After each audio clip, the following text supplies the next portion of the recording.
Assalamualaikum warahmatullahi wabarakatuh. Perkenalkan nama saya Prabenolian Putri dari Gama 2019. Di sini saya izin untuk menjelaskan pemahaman saya tentang sistem dari sistem pencernaan. Baik, di sini ada sistem digestif. Nah, jadi sistem digestif itu adalah sistem pencernaan yang terdiri dari saluran pencernaan dan juga kelenjar-kelenjar pencernaan. Nah, jadi fungsi dari sistem pencernaan ini adalah memperoleh zat-zat makanan yang dibutuhkan bagi tubuh. Nah, kalau sistem menurut struktur histologinya, jadi pencernaan ini terdapat 4 lapisan utama, yaitu yang pertama adalah lapisan mukosa, yang kedua ada submukosa, yang ketiga adalah lapisan otot, dan juga lapisan serosa. Nah, kita lanjut ke sistem anatominya. Yang pertama itu ada mulut. Nah, jadi mulut ini rongga mulut ini dibatasi oleh epitel gaping berlapis tanpa tanduk. Nah, atap mulut ini tersusun antara spalatum keras dan juga lunak. Nah, keduanya ini diliputi oleh epitel gaping berlapis. Uvula palantina juga uvula palantina ini merupakan tonjolan konis yang menuju ke bawah dari atas tengah palatum lunaknya. Lalu ada juga lidah. Jadi lidah ini merupakan suatu massa otot lurik yang diliputi oleh membran mukosa. Nah, serabut-serabut otot satu sama lain saling bersilangan dalam 3 bidang, lalu berkelompok dan berkas. Biasanya dipisahkan oleh jaringan penyambung. Pada permukaan bawah lidah, membran mukosanya halus, sedangkan permukaan dorsalnya irregular diliputi oleh banyak tonjolan-tonjolan kecil yang dinamakan papila. Nah, papila ini merupakan tonjolan epitel mulut dan lamina propria yang diduga bentuk dan fungsinya berbeda. Nah, terdapat 4 jenisnya. Yang pertama itu adalah papila piriformis, yang kedua ada papila pungiformis, yang ketiga ada papila foliate, lalu ada papila circumvallate. Lalu kita lanjut ke faring dan esophagus. Nah, jadi faring ini merupakan peralihan ruang antara rongga mulut dan sistem pernafasan dan juga pencernaan. Jadi di dalam lengkung faring ini terdapat tonsel atau amandel, yaitu kelenjar limfa yang banyak mengandung kelenjar limfosit dan juga merupakan pertahanan terhadap infeksi. Nah, di sini terletak persimpangan antara jenis jalan nafas dan juga jalan makanan tadi. Nah, letaknya itu di belakang rongga mulut dan rongga hidung, di depan tulang belakang. Lalu ada kerongkongan eksofagus atau kerongkongan. Nah, kerongkongan ini adalah tabung atau yang berotot pada vertebra yang dilalui sewaktu makanan mengalir dari bagian mulut ke dalam lambung. Oke. Nah, jadi pada lapisan submukosanya itu terdapat kelompokan kelenjar-kelenjar esofagia yang mengeseksikan usus mukus. Nah, pada bagian ujung distal eksofagus, lapisan ototnya hanya terdiri dari sel-sel otot polos. Pada bagian tengahnya campuran sel otot lurik dan juga otot polos, dan pada ujung proksimalnya hanya sel-sel otot lurik. Lalu kita lanjut ke lambung. Jadi lambung ini merupakan organ otot berongga yang besar yang terdiri dari 3 bagian, yaitu kardia, fundus, dan antrium. Lambung berfungsi sebagai gudang makanan yang berkontraksi secara ritmik untuk mencampur makanan dengan enzim-enzim. Nah, jadi kita lanjut ke 3 bagian yang tadi. Jadi ada yang pertama kardia dan juga fundus. Nah, jadi di sini ada lamina mukosa tersusun dalam 6 jenis sel, yaitu sel-sel mukus isthmus, dan juga yang kedua ada sel-sel parietal atau oksintik. Nah, yang ketiga ada sel-sel mukus leher, yang keempat ada sip cell, yang kelima ada sel-sel argentavin, dan keenam ada sel-sel yang menghasilkan zat seperti glukagon. Nah, lalu yang pertama itu ada sel mukus isthmus. Nah, jadi terdapat dalam bagian kelenjar yang pada daerah peralihan antara leher dan juga gastric pit. Nah, yang kedua itu ada sel parietal atau oksintik, terutama terdapat pada bagian setengah atas kelenjar dan juga tersisip antara sel-sel mukus leher. Lalu yang ketiga itu ada sel mukus leher. Nah, terdapat kelompokan atau sel-sel tunggal antara sel parietal dalam leher kelenjar gastrik. Lalu ada sip cell ini mensintesis dan juga mengeluarkan protein yang mengandung enzim inaktif pepsinogen. Yang kelima ada sel argentapin, juga dinamakan sebagai sel-sel enterokromafin karena afinitasnya terhadap garam kromium serta perak. Nah, sel-sel ini jumlahnya sangat lebih sedikit dan terletak pada dasar kelenjar, terselip antara sel-sel zimogenik, dan fungsi mereka ini sebenarnya masih merupakan spekulasi atau masih belum jelas. Untuk sel-sel endokrin ini lainnya dapat digolongkan sebagai sel-sel apoptosis atau amine precursor uptake and decarboxylation menghasilkan hormon gastrin. Lalu kita lanjut ke usus halus. Nah, usus halus. Jadi usus halus atau usus kecil adalah bagian dari saluran pencernaan yang terletak di antara lambung dan usus besar. Jadi dinding usus kaya akan pembuluh darah yang mengangkut zat-zat yang diserap ke hati melalui vena porta. Jadi pada usus halus ini terdiri dari 3 segmen, yaitu duodenum, jejunum, dan ileum. Nah, membran mukosa usus ini menunjukkan sederetan lipatan permanen yang disebut dengan plika circularis atau valvula Kerkringi. Nah, mukosa usus ini juga dibatasi oleh beberapa jenis sel. Yang paling banyak adalah sel epitel toraks, sel epitel funnel, dan sel-sel yang mengekspresi polipeptida endokrin. Yang pertama ada sel toraks, adalah sel-sel absorbtif yang ditandai oleh adanya permukaan apikal yang mengalami spesialisasi yang dinamakan striated border. Nah, yang tersusun oleh mikrofili.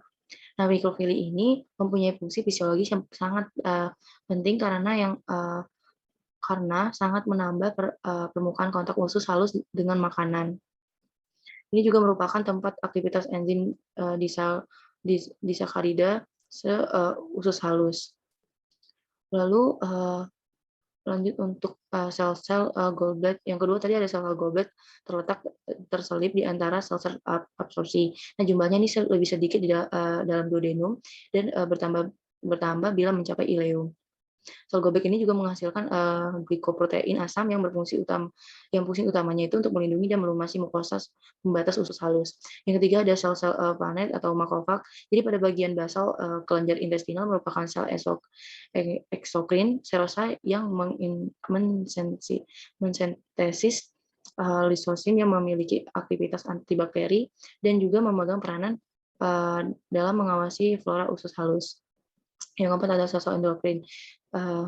Hormon sel-sel endokrin saluran pencernaan ini merupakan hormon saluran pencernaan, antara lain itu ada sekretin dan juga golesitokinin. Nah, sekretin ini berperan mensekresi cairan pankreas dan juga bikarbonat. Dan juga kolesistokinin ini berperan merangsang kontraksi kandung empedu dan juga sekresi enzim pankreas. Lalu tentang lamina propria dan juga lamina propria ini bisa sampai pada selulosa. Jadi lamina propria usus halus terdiri atas jaringan penyambung jarang dan pembuluh darah limfe. Nah, serabut-serabut saraf dan juga sel-sel autopolos ini tepat di bawah membrana basalis terdapat lapisan kontinu atau kontinu sel-sel limfoid yang menghasilkan antibodi dan juga makrofag, membentuk sawar imunologik pada daerah ini. Nah, lamina propria ini menembus ke dalam inti pili usus bersama dengan pembuluh darah dan limfe. Nah, saraf jaringan penyambung myofibroblast ini dan sel-sel otot polos. Lalu submukosa pada bagian permukaan duodenum ini terdapat kelenjar-kelenjar tubulosa bercabang, bergelembung dan yang bermuara ke kelenjar intestinal yang disebut dengan kelenjar duodenum atau Werner. Nah, yang berfungsi sebagai menghasilkan glikoprotein netral untuk menetralkan HCI lambung.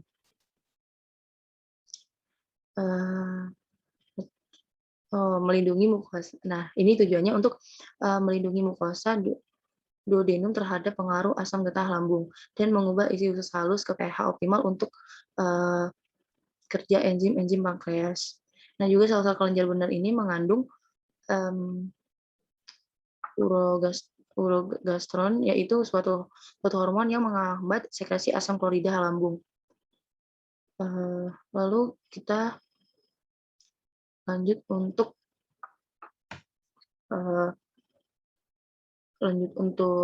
ininya ke selanjutnya ada usus besar. Nah, jadi kalau usus besar ini sendiri, usus besar atau usus besar atau kolon adalah bagian usus antara usus buntu dan rektum.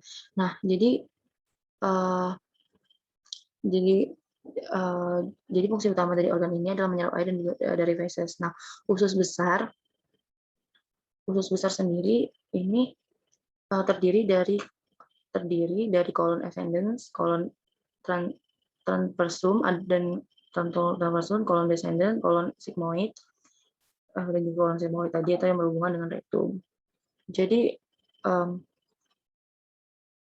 nah lalu banyaknya bakteri yang terdapat di dalam usus besar berfungsi untuk mencerna beberapa bahan dan membantu penyerapan zat-zat gizi.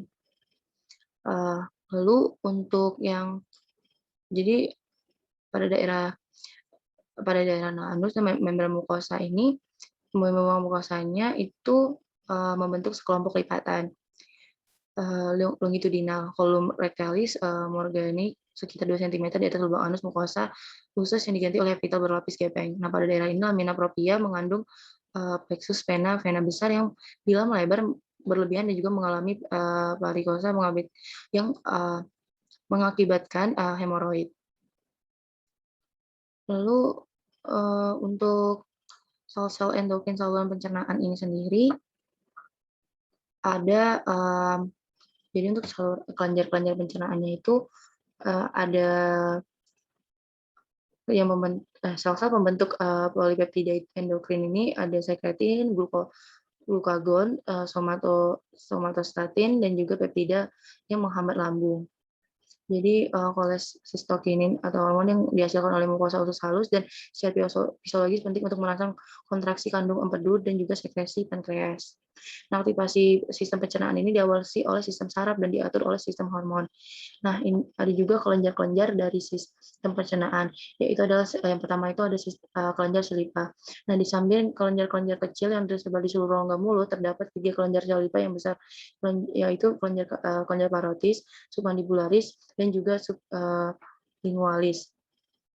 Nah, fungsi dari kelenjar salipa adalah membasahi dan melumasi rongga mulut dan juga isinya, memulai pencernaan makanan dan juga menyelenggarakan ekskresi zat-zat tertentu seperti urea dan tiosianat dan mengabsorpsi natrium dan mengekskresi kalium. Lalu ada kelenjar parotis. Nah, kelenjar parotis ini merupakan kelenjar asinosa bercabang yang sekretorisnya terdiri dari sel-sel seromukosa. Nah, granula-granula sekresinya ini kaya akan protein dan memiliki aktivitas amilase. Yang kedua ada lalu yang selanjutnya ada kelenjar submandibularis. Jadi kelenjar submandibularis ini merupakan kelenjar tubuloasinar yang bercabang. Nah, bagian sekretorisnya tersusun atas sel-sel mukosa dan serum mukosa. Nah, sel-sel serum mukosa ini mengandung granula-granula sekresi protein dengan aktivitas amilotik lemah. Nah, pada sel-sel pada kelenjar submandibularis dan sublingualis ini mengandung dan mengekskresi enzim lisosim yang aktivitas utamanya itu adalah menghancurkan dinding bakteri. Lalu selanjutnya ada kelenjar sublingualis tadi. Jadi kelenjar sublingualis ini merupakan kelenjar tubuloasinar bercabang. Lalu mungkin lanjut ke ini adalah rektum dan anus. Jadi rektum itu ada rektum ini bertugas untuk menyimpan feses hingga disekresikan atau dikeluarkan melalui anus. Nah, anus ini merupakan bagian terakhir dari sistem pencernaan dan merupakan lubang di ujung saluran pencernaan yang berfungsi untuk mengeluarkan feses dari dalam tubuh. Mungkin kita lanjut ke yang berikutnya. Jadi bisa kita dulu. Nah, jadi ada hati, kantong empedu, dan juga pankreas. Nah, eh, mungkin kena hati ini yang pertama itu ada pankreas terlebih dahulu. Jadi pankreas ini tersusun atas bagian eksokrin dan juga endokrin. Nah, bagian endokrin ini terdiri atas pulau Langerhans dan bagian eksokrinnya terdiri atas kelenjar acinar. Maka disebut bagian asini pankreas. Nah, sel asinar pankreas ini merupakan sel serosa dan memiliki sifat mensintesis protein. Nah, setelah distensi dalam bagian basal sel, maka proenzim selanjutnya meninggalkan retikulum endoplasma kasar dan masuk masuk ke aparatus Golgi. Nah, proenzim tersebut dikumpulkan dalam vesikel-vesikel sekresi yang disebut sebagai granula prozimogen. Nah, prozimogen. Lalu granula itu uh, granula sekresi yang matang itu melekat pada membran dan terkumpul pada bagian apikal sel. Nah, bagian eksokrin pankreas manusia itu akan mengekskresikan air, ion-ion bikarbonat, dan ada enzim seperti karbosipeptidase, ada ribonuklease, deoksiribonuklease, lipase, dan juga amilase. Lalu yang keempat ada proenzim, contohnya proenzim seperti tripsinogen dan juga kimotripsinogen. Dan kalau untuk jadi ada regulasi sekresi asliani pankreas ini diatur oleh dua hormon, yaitu sekretin dan juga kolisitokinin yang dihasilkan oleh mukosa duodenum. Lalu ada hati. Jadi hati merupakan organ terbesar dari tubuh setelah kulit. Nah, letaknya terletak dalam rongga abdomen di bawah diafragma. Sebagian besar darahnya berasal dari vena porta. Melalui vena porta, semua zat yang diabsorpsi melalui usus mencapai hati kecuali asam lemak yang ditransfer melalui pembuluh limfa. Nah, jadi kalau untuk hati ini sendiri, jadi yang kita membahas tentang mungkin mobilis hatinya. Jadi hati ini tersusun oleh sel-sel hati yang disebut dengan hepatosit.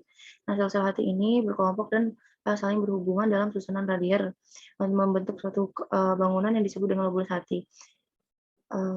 Jadi celah portal terdapat pada sudut-sudut poligon hati atau lobulus hati dan juga diduduki oleh segitiga portal. Nah, segitiga porta hati manusia ini mengandung venula atau cabang dari vena porta, dan juga arteriol atau cabang dari arteria hepatica. Ada dan juga ductus biliaris. Nah, ini adalah bagian dari sistem saluran empedu dan pembuluh limfe.